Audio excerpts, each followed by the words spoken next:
आकाशवाणी मुंबई केंद्र, अस्मिता वाहिनी तसंच AIR मराठी DTH उपग्रह वाहिनी आणि न्यूज ऑन AIR लाईव्ह या मोबाईल ॲपवरून आम्ही बोलत आहोत. संध्याकाळचे 7:15 झाली आहेत. प्रसारित करत आहोत कोरोना वृत्तविशेष.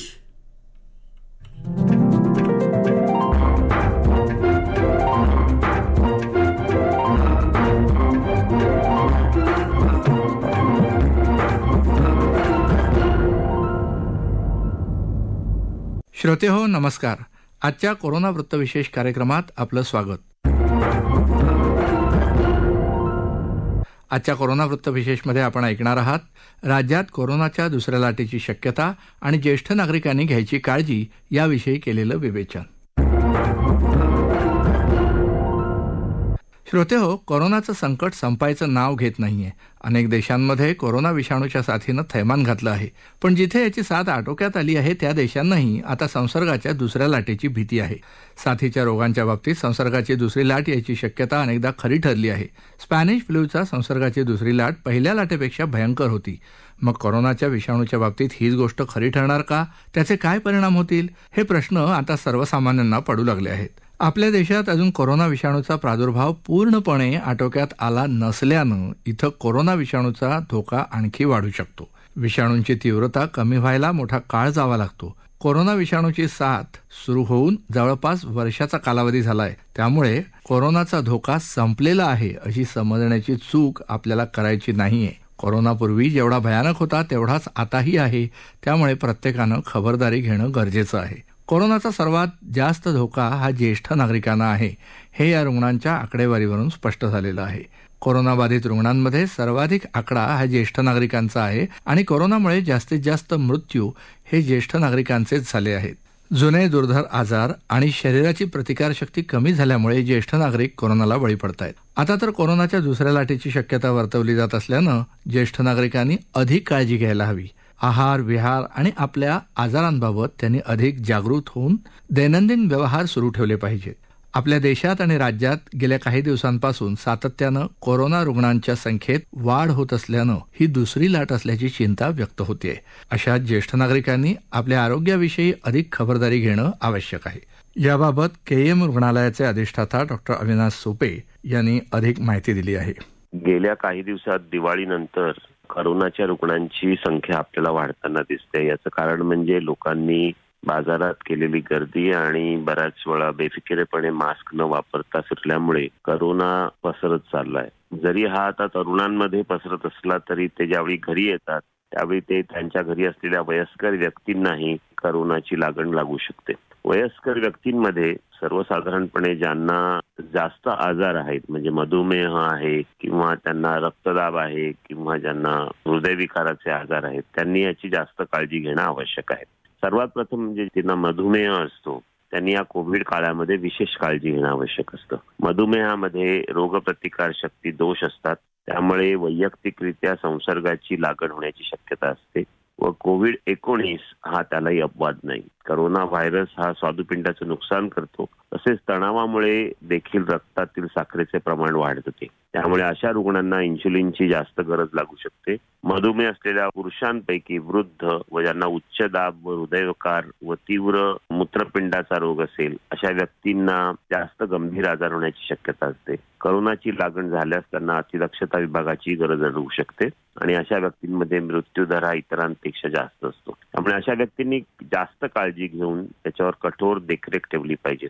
म्हणजे एक तर म्हणजे त्यांनी संशयित किंवा फ्लूची लक्षणे असलेल्या व्यक्तींपासून दूर राहावं. शक्य झाल्यास घरामध्ये सुद्धा अंतर पाळावं किंवा मास्क वापरावा.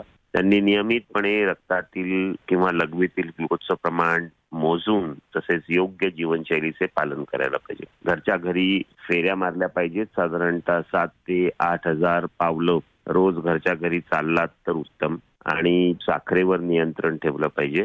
तसेच मधुमेहासाठी असलेली आवश्यक औषधं व इन्शुलिन यांचा डॉक्टरांच्या सल्ल्याने नियमितपणे वापर केला पाहिजे. अशा व्यक्तींना जर कोरोना झाला तर सौम्य जरी लक्षणं असली तरी त्यांनी रुग्णालयामध्ये दाखल करून मधुमेहाचं व्यवस्थापन व्यवस्थितरित्या करणं आवश्यक आहे.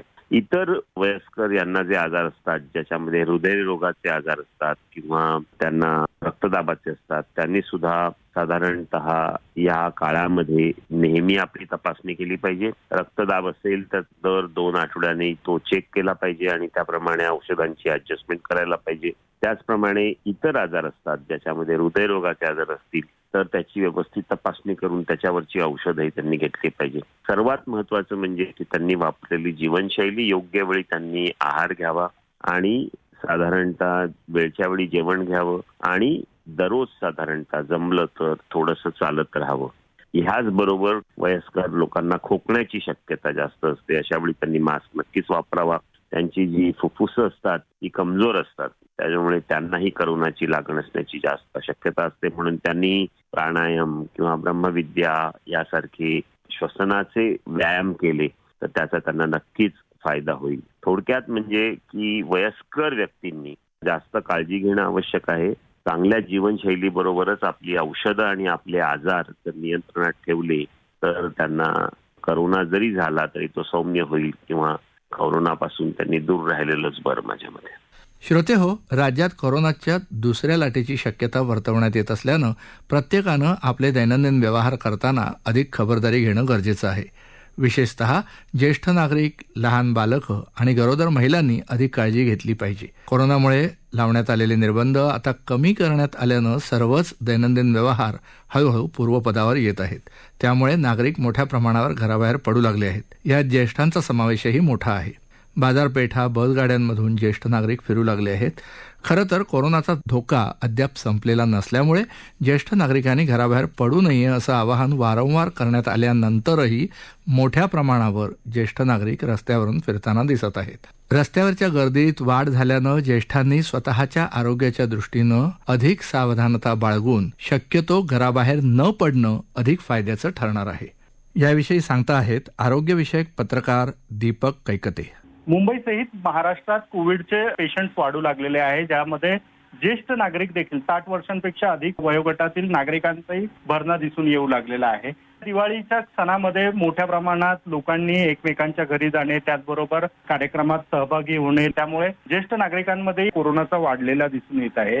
मुळात ज्येष्ठ नागरिक ज्याप्रमाणे भाजी आणणे, किराणा माल आणणे यासाठी बाहेर निघतात किंवा गार्डन्समध्ये त्यांच्या समूहांमध्ये एक गठ्ठा दिसतात, तर किमान त्यांनी अशा प्रकारे जाऊ नये. मुळात अजूनही कोरोनाची जी भीती आहे ती पूर्णतः गेलेली नाही, तरी किमान ज्येष्ठ नागरिकांनी गरज नसेल तर आपण घराबाहेर पडू नये. कारण काही लोकांना शुगर, BP त्याचबरोबर दम्यासारखे आजार असतात. अशा लोकांनी प्रामुख्याने काळजी घेणं फार गरजेचं असतं. ज्यांना अगोदरच मेडिकल हिस्ट्री आहे अशा वयोवृद्ध लोकांनी काळजी घेणं फार गरजेचं असतं, कारण त्यांना कोरोनाची लागण झाल्यानंतर तो बरं होण्याचं प्रमाण जे आहे ते थोडं कमी आहे. त्यांना इतर आजारांचाही त्रास असल्या कारणाने कोरोनाच्या काळात त्यांना त्रास होतो. ज्याप्रमाणे प्रशासनाने आतापर्यंत बऱ्याचदा आवाहन केलेलं आहे की आपण वेळोवेळी हात धुणे, सॅनिटाईज करणे, तोंडाला मास्क कंपल्सरी लावणे आणि गरज नसताना घराबाहेर न पडणे हाच एक उपाय यासाठी होऊ शकतो. आतापर्यंत राज्य सरकारचंही म्हणणं आहे की दुसरी लाट येऊ शकते, त्यासाठी राज्य सरकारने मोठ्या प्रमाणात तयारी दाखवलेली आहे. ठिकठिकाणी कोविड सेंटर्स उभारलेले आहेत. परंतु आता ज्या पद्धतीने दिवाळीच्या आधीपर्यंत कोरोनावरती थोडाफार प्रमाणात आटोक्यात आल्यासारखा वाटत होता, परंतु गेली 2 दिवस ज्या प्रकारचे कोविडचे पेशंट राज्यभरात दिसून येत आहेत, संख्या वाढत आहे, त्यामध्येही ज्येष्ठांनी त्यावरती लक्ष ठेवावं, ज्येष्ठ नागरिकांनी त्यासाठी काळजी घ्यावी असं म्हणता येईल. कारण ज्येष्ठ नागरिकांना होणारा जो त्रास आहे हॉस्पिटलाइजच त्यांना व्हावं लागतं, कारण वयोवृद्ध जर नसेल पेशंट तर तो घरातही राहून योग्य औषधोपचार केल्यानंतर बरा होऊ शकतो, परंतु ज्येष्ठ नागरिकांना हॉस्पिटलाइजच व्हावं लागतं. त्यामुळे ज्येष्ठ नागरिकांनी जर स्वतःची काळजी स्वतः घेतली आणि गरज नसताना बाहेर नाही पडले तर त्यांच्यासाठी ते फार फायदेशीर ठरेल असं तज्ज्ञांचंही मत आहे. त्यामुळे ज्येष्ठ नागरिकांनी मोठ्या प्रमाणात काळजी घ्यावी. श्रोते हो, कोरोनाची दुसरी लाट येण्याची शक्यता वर्तवली जात असताना समाजाचं आरोग्यहित लक्षात घेऊन राज्य सरकार काही कठीण निर्णय घेऊ शकतं. निर्बंध पुन्हा लावणं, रुग्णसंख्येत खूप वाढ झाली तर पुन्हा लॉकडाऊन जाहीर करणं, प्रवासावरच्या मर्यादा वाढवणं असे निर्णय सरकार घेऊ शकतं. कोरोनाचा धोका पुन्हा वाढणार असेल तर सर्वांनीच काळजी घेणं आवश्यक आहे. नोकरी, धंदा, व्यवसायासाठी घराबाहेर पडताना मास्क वापरणं, सुरक्षित शारीरिक अंतर जपणं, गर्दी न करणं आणि स्वच्छतेच्या सवयी अंगीकारणं खूप महत्त्वाचं ठरणार आहे. कोरोनाची लक्षणं आढळली तर त्वरित डॉक्टरांचा सल्ला घेऊन ताबडतोब औषधोपचार घेणं, विलगीकरणाचा मार्ग अवलंबणं हेही आवश्यक आहे. कोरोनाच्या दुसऱ्या लाटेची शक्यता पाहता ज्येष्ठ नागरिकांनी कोणती काळजी घ्यावी याबाबत सांगता आहेत जनुकशास्त्रज्ञ डॉक्टर नितीन मळेकर. कोविडच्या संदर्भात आपण सगळेजण परत ऐकत आलोय की दुसरी लाट आली, तिसरी लाट आली, युरोपमध्ये तिसऱ्या लाटेने भयंकर घटना घडतायत. तर या लाटा आहेत काय, तर या रोगाचा प्रचंड प्रमाणात परत प्रादुर्भाव होणे याला लाटा येणं असं म्हणतात.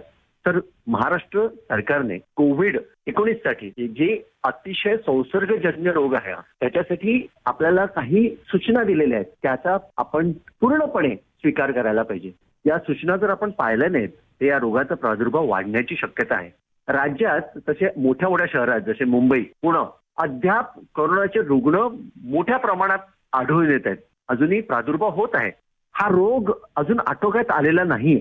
त्यामुळे या रोगाचा प्रादुर्भावाचा विचार करून आपले ज्येष्ठ नागरिक यांना घराबाहेर पडण्यापासून टाळावं हे अत्यंत गरजेचं आहे. आणि ज्येष्ठ नागरिकांचा या रोगाचा अतिशय दुष्परिणाम होण्याची शक्यता असते. जवळजवळ त्यांचे आयुष्य पण दगावण्याची शक्यता वाढते. तर आपण गर्दी टाळावी, मोठ्या प्रमाणात एकत्र येऊ नये. सर्वात महत्वाचं म्हणजे मास्कचा जो वापर आहे तो अतिशय रिलिजियसली म्हणतात ना तसा करावा. मास्क शिवाय कुठेही फिरू नये. सोशल डिस्टन्सिंग किंवा जे आपण म्हणतो अंतर राखणं ह्याचा अत्यंतिक वापर करावा. कारण मास्क बद्दल आता लेटेस्ट एक स्टडी आला त्याच्यात समजलंय की जवळजवळ 70% या रोगावर आपल्याला कंट्रोल करणं इतकं सोपं नाहीये. त्यावेळेला आपण आपलीच काळजी घेणं हे अत्यंत गरजेचं होतं. आणि जर तुमच्या घरात एखाद्याला जर कोविडची जर लक्षणं दिसण्यात आली तर लगेचच्या लगेच तुम्ही जवळच्या आरोग्य केंद्राला कॉन्टॅक्ट करा. सर्वात महत्वाची गोष्ट परत सांगतो, मास्कचा वापर करा, माणसात अंतर ठेवा आणि नेहमी हात धुवायचा विसरू नका. श्रोते हो, कोरोनाच्या दुसऱ्या लाटेची शक्यता पाहता आता आपण सर्वांनी आरोग्याच्या दृष्टीनं अधिक सजग होऊन दैनंदिन व्यवहार सुरू ठेवायचे आहेत. आणि हो, सर्वात महत्त्वाचं म्हणजे मास्कचा वापर, सुरक्षित अंतराचं भान आणि सतत साबणानं हात धुत राहणं या त्रिसूत्रींचं आपण काटेकोरपणे पालन करायचं आहे. श्रोते हो, याबरोबरच आजचा कोरोना वृत्तविशेष हा कार्यक्रम संपला. हा कार्यक्रम आकाशवाणी मुंबईच्या प्रादेशिक वृत्त विभागानं सादर केला. सादरकर्त्या सरस्वती कुळेकर, निर्मिती सहाय्य विवेक वानखेडे, लेखन आणि समन्वय शैलजा कदम आणि नंदिनी मथुरे, निवेदन डॉ. मनोज अणावकर.